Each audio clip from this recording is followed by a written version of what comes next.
Hey,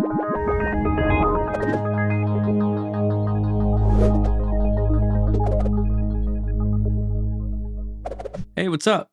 My name's Dustin, and I'm a developer and technical evangelist here at Treehouse. Today, let's go over some basic JavaScript array methods. Arrays are used to store data, and this data could be things like strings or numbers, for example. Sometimes we need to update our array by adding or removing data, combining an array with another, or even just manipulating the data inside of an array. In this guide, I'll go over just some of the many basic JavaScript array methods. We'll talk about push, pop, shift, unshift, indexOf, toString, join, and concat. All of this will be done inside of the console of our browser, so feel free to follow along with me. Also, in the teacher's notes or description of this video, I'll link a blog post for basic JavaScript array methods. With that said, if you're ready, let's get started. Inside my project folder, all I have is an index.html file and an app.js. And inside of our index.html, we are linking that script file. Inside of app.js, we have two arrays, numbers and colors. These are the two arrays that we'll be working with, and we'll write all of our methods on these. We'll do this in the browser's console, so let's open up the browser. I'll right-click and click Inspect, and then navigate to the browser's console. The first concept I'd like to go over is technically not a method, but is awesome to learn and understand, and that's length. So if we console.log our numbers array, and then we hit save, we'll see our array in the browser's console. But if we add .length to our numbers inside of our console.log method, it'll return the length of our array, which is pretty simple. So let's remove that, and the next method I want to talk about is push. Let's say we wanted to add the string 5 at the end of our numbers array. It's pretty simple. All we need to do is write numbers.push and then what we want to add to the end of the array. In this case, the string of 5. So we'll console.log our numbers array, hit save, and reload the browser. And now in our array, we have a brand new item at the end. And if we run numbers.length, we'll see that the length is updated as well. Cool. So now that we know how to add items to the end of an array, how do we remove items from the end of an array? So if I console.log numbers, you'll see that the last item, which is index 3, is the string of 4. But let's say we wanted to remove that. All we need to write is numbers.pop, and pop will remove the last item from our array. So we'll hit save, and we'll notice that the string of 4 is no longer in our array. And one important thing to note about .pop is that it can also return the item that it removed.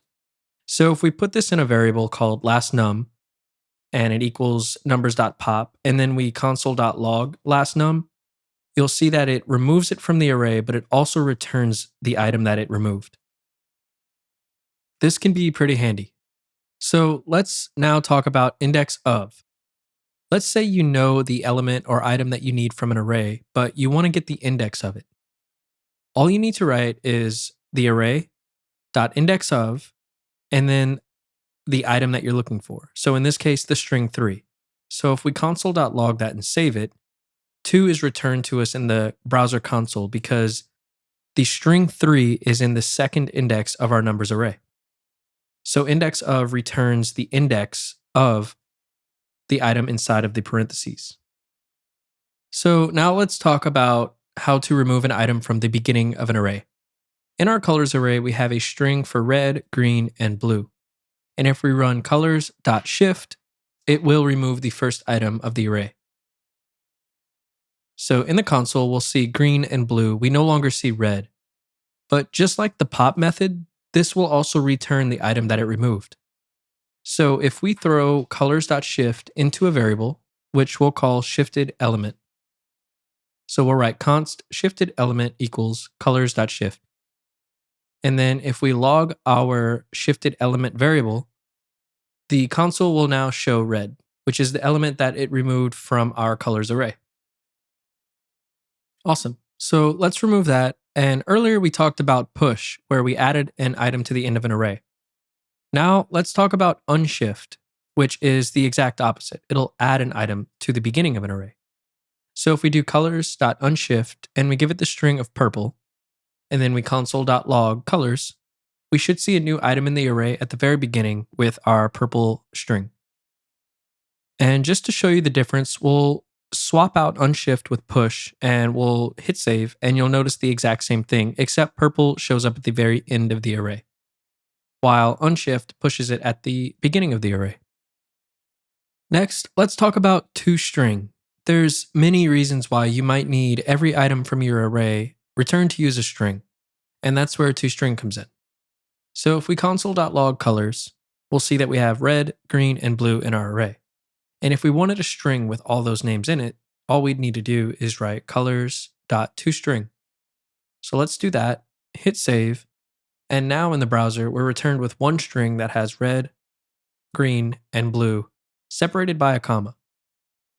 There may be times where you want to separate your items from your array in your string with a space or a comma space or maybe an asterisk. And the way that you can do this is by writing .join. It works the same as toString, except you can give it a parameter of what you'd like to join each item in the array with in your string.